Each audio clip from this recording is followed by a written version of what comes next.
अस्सलामुअलैकुम मेरे प्यारे दोस्तों, उम्मीद करता हूँ खैरियत से होंगे। मेरा नाम अदील सिद्दीकी है and welcome to my A S electric YouTube channel. प्यारे दोस्तों, आज की वीडियो में हम समझेंगे कि मैनुअल चेंज ओवर स्विच क्या होता है, ये कैसे काम करता है और सबसे इम्पॉर्टेंट इसकी वायरिंग कैसे की जाती है। ये सब चीज़ें समझना नहायत ही आसान है, बस आपसे रिक्वेस्ट है कि आप वीडियो को पूरा देखें। प्यारे दोस्तों, मैनुअल चेंज ओवर स्विच वो स्विच होता है जिसको हम मैन्युअली यानी अपने हाथ की मदद से चेंज ओवर करते हैं, कुछ इस तरह।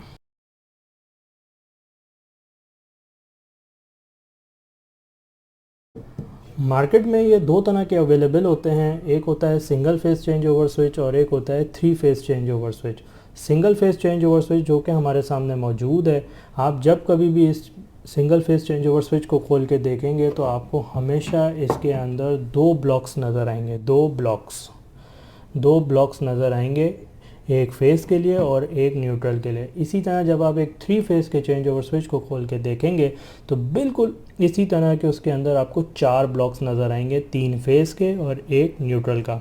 अब प्यारे दोस्तों, सवाल ये आता है कि ये यूज़ कहाँ होते हैं या इनका इस्तेमाल कहाँ किया जाता है। ये उन तमाम कंडीशंस में इस्तेमाल किए जाते हैं जब आपके पास दो डिफरेंट किस्म की इलेक्ट्रिकल सप्लाईज मौजूद होती हैं और उनमें से किसी एक इलेक्ट्रिकल सप्लाई को आप एट अ टाइम यूज़ करना चाहते हैं। या इसको और आसानी से अगर मैं कहूँ तो जब आपके पास दो डिफरेंट किस्म की इलेक्ट्रिकल सप्लाईज मौजूद होती हैं और जो एक दूसरे से तब्दील हो सकती हैं और उसमें से किसी एक को आप एट अ टाइम यूज़ करना चाहते हैं, तो आप मैनुअल चेंज ओवर स्विच की मदद से ऐसा कर सकते हैं।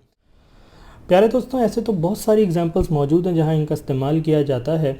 कुछ एग्जांपल्स इस तरह की हैं कि जहां इसका बहुत ज़्यादा इस्तेमाल देखा जाता है, जैसे कि अगर आपके घर के अंदर के इलेक्ट्रिक या वापडा की तरफ से दो सिंगल फेस के मीटर अवेलेबल हैं और उनमें से किसी एक को आप एट अ टाइम यूज़ करना चाहते हैं, तो आप एक चेंज ओवर स्विच की मदद से ऐसा कर सकते हैं। कभी इसको चला लिया, कभी इसको चला लिया, ठीक है। इसको फेस डिस्ट्रीब्यूशन कहते हैं और ये बहुत ज़्यादा यूज़ में होती है। इसी तरह अगर आपके घर के अंदर एक केसी या वापडा की इलेक्ट्रिक सिंगल फेस की इलेक्ट्रिक सप्लाई के साथ साथ एक बैकअप जनरेटर सिंगल फेस का मौजूद है, तो लोड शेडिंग की सूरत में जब आपके पास के इलेक्ट्रिक या वापडा की सप्लाई नहीं होती तो आप चेंज ओवर करके जनरेटर की सप्लाई यूज़ करके अपने घर को इलेक्ट्रिसिटी प्रोवाइड कर सकते हैं। और जो ही आपकी इलेक्ट्रिसिटी दोबारा से बहाल होती है तो आप जनरेटर को कट ऑफ करके चेंज ओवर करके दोबारा से केसी या वापडा की सप्लाई रीयूज़ कर सकते हैं।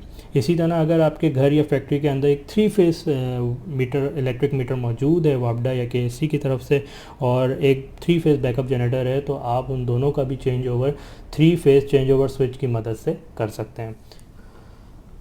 प्यारे दोस्तों, वीडियो के आखिर में हम ये समझेंगे कि किस तरह एक चेंज ओवर स्विच की वायरिंग की जाती है। वायरिंग करना नहायत ही आसान है। मैं आपको कुछ टिप्स एंड ट्रिक्स बताऊंगा, अगर आपने वो समझ ली तो आप किसी भी चेंज ओवर स्विच की वायरिंग बआसानी कर सकते हैं।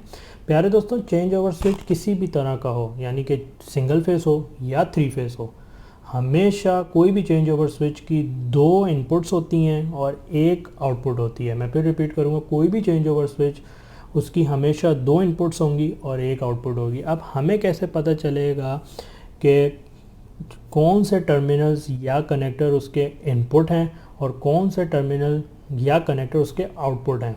तो जब भी आप एक चेंज ओवर स्विच को खोल के देखेंगे तो वो कनेक्टर्स या वो टर्मिनल्स जो आपस में शॉर्ट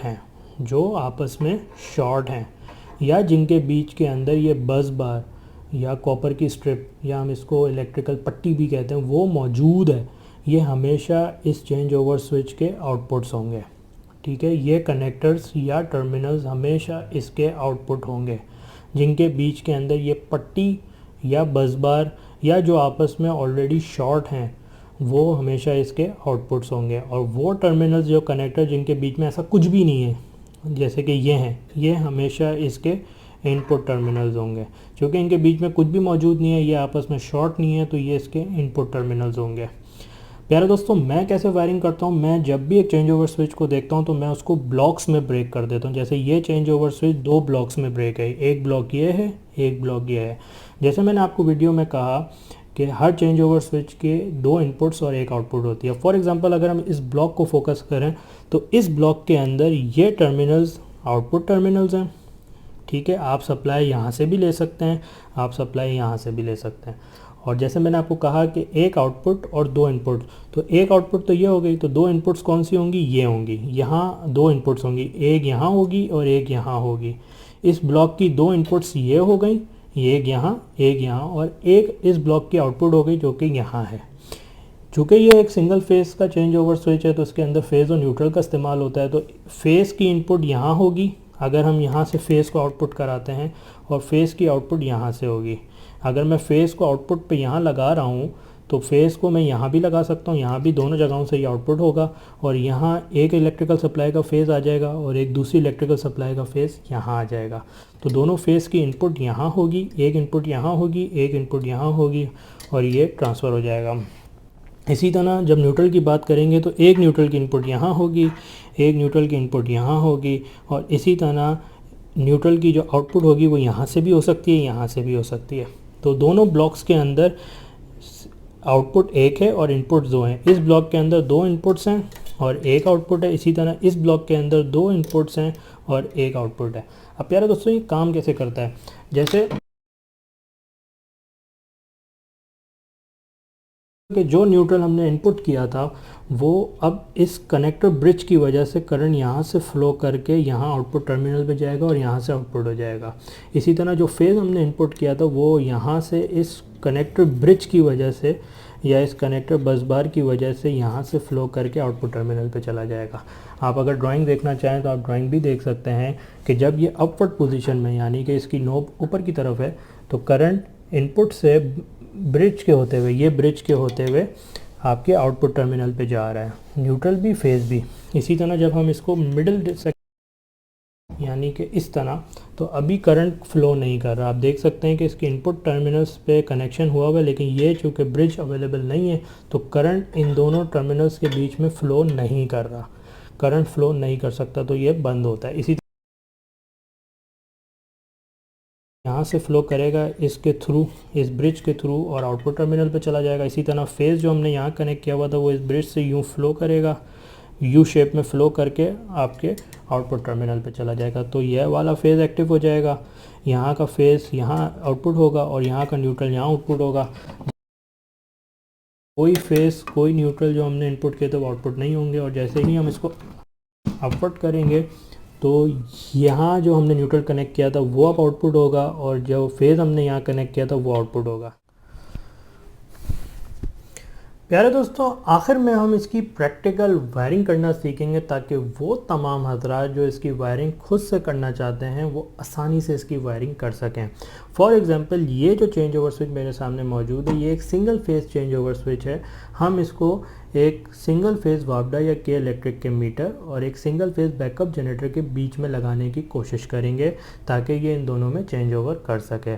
तो प्यारे दोस्तों, अगर आप वायरिंग्स पे गौर फरमाएं तो ये जो दो वायर मैंने आपस में मोड़े में, ये फेज़ न्यूट्रल आ रहा है आपके के इलेक्ट्रिक और वापडा के मीटर से। इसी तरह ये जो दो वायर आपस में ट्विस्ट हुए हुए हैं फेज़ और न्यूट्रल के, ये आपके सिंगल फेज़ बैकअप जनरेटर की इनपुट आ रही है। और ये जो दो वायर आप सेपरेटली देख रहे हैं ये इस चेंज ओवर स्विच के आउटपुट हैं, यानी इनको दोनों को मिला के हम ये कह सकते हैं कि ये फेज़ और न्यूट्रल इस चेंज ओवर स्विच की आउटपुट है। जैसे मैंने आपको वीडियो के शुरू में कहा कि कोई भी चेंज ओवर स्विच हो उसकी हमेशा दो इनपुट्स और एक आउटपुट होती है। दो इनपुट्स यानी एक इनपुट ये हो गई, एक इनपुट ये हो गई, और हमेशा एक आउटपुट, यानी इन दोनों को मिला के मैं कह सकता हूँ कि ये इस चेंज ओवर स्विच की एक आउटपुट है।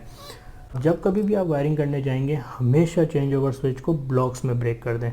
जैसे इस चेंज ओवर स्विच को मैंने दो ब्लॉक्स में ब्रेक कर दिया, एक ब्लॉक को मैंने फेज़ का नाम दे दिया और एक ब्लॉक को मैंने न्यूट्रल का नाम दे दिया। जैसे मैंने वीडियो के शुरू में आपको कहा कि हर ब्लॉक की दो इनपुट्स होती हैं और एक आउटपुट होती है। तो अगर मैं पहले फेज़ के ब्लॉक को फोकस करूं तो इस फेज़ के ब्लॉक में मैंने इस पॉइंट पे मैंने के इलेक्ट्रिक के फेज़ के वायर को कनेक्ट कर दिया जो कि एक इनपुट है, और इस ब्लॉक के इस टर्मिनल पे मैंने जनरेटर के फेज़ के वायर को इनपुट कर दिया जो कि जनरेटर की इनपुट है। और इसी तरह दोनों फेज़ के इनपुट होने के बाद मैंने यहाँ से इस फेज़ के वायर को आउटपुट कर दिया। ये वायर आपका फेज़ का वायर है जो कि आउटपुट आपके घर के कनेक्शन में लग जाएगा। आप इसको चाहें तो यहाँ भी कनेक्ट कर सकते हैं, आप चाहें तो यहाँ भी, मैंने यहाँ कनेक्ट किया, आप चाहें तो इसको यहाँ भी कर सकते हैं। इसी तरह जब आप एक न्यूट्रल के ब्लॉक पे आएंगे यानी कि इस पर, तो इस पे मैंने इस इनपुट टर्मिनल पे मैंने के इलेक्ट्रिक या वापडा की तरफ से जो न्यूट्रल वायर आ रहा है उसको कनेक्ट कर दिया, और इसी तरह इस टर्मिनल पे जो मेरे पास बैकअप जनरेटर का न्यूट्रल वायर आ रहा है उसको कनेक्ट कर दिया। अब दो न्यूट्रल की इनपुट हो चुकी है और एक आउटपुट का न्यूट्रल वायर मैंने यहाँ कनेक्ट कर दिया, यानी कि ये न्यूट्रल का आउटपुट वायर है इस चेंज ओवर स्विच का। तो अब क्या होगा, ये दो इनपुट्स हो गई और ये दो आउटपुट हो गई। जैसे ही मैं जब मेरे नोब ऐसे अपवर्ड की मिडिल में होगा तो आप देख सकते हैं कि कोई सप्लाई आउटपुट पे नहीं होगी, यानी ये इनपुट हो रहा है, ये इनपुट हो रहा है, लेकिन इन दोनों पे कोई सप्लाई नहीं होगी, यानी इसमें फेज़ नहीं होगा, इस वायर में न्यूट्रल नहीं होगा। ठीक है, जैसे ही मैं इसको अप, यानी मेरी नोब अपवर्ड की तरफ होगी तो आप देख सकते हैं ये जो जनरेटर की सप्लाई थी, जो जनरेटर की इनपुट थी, वो अब यहाँ आउटपुट होगी, यानी जनरेटर का फेज़ यहाँ आउटपुट हो रहा होगा और जनरेटर का न्यूट्रल यहाँ आउटपुट हो रहा होगा। इसी तरह तो आप ड्राइंग से भी देख सकते हैं कि जो के इलेक्ट्रिक या वापडा की इनपुट होगी वही के इलेक्ट्रिक और वापडा की आउटपुट होगी, यानी के इलेक्ट्रिक या वापडा का फेज़ यहाँ आउटपुट होगा और के इलेक्ट्रिक वापडा का न्यूट्रल यहाँ आउटपुट होगा। तो इस तरह ये चेंज ओवर स्विच की आप वायरिंग बआसानी कर सकते हैं।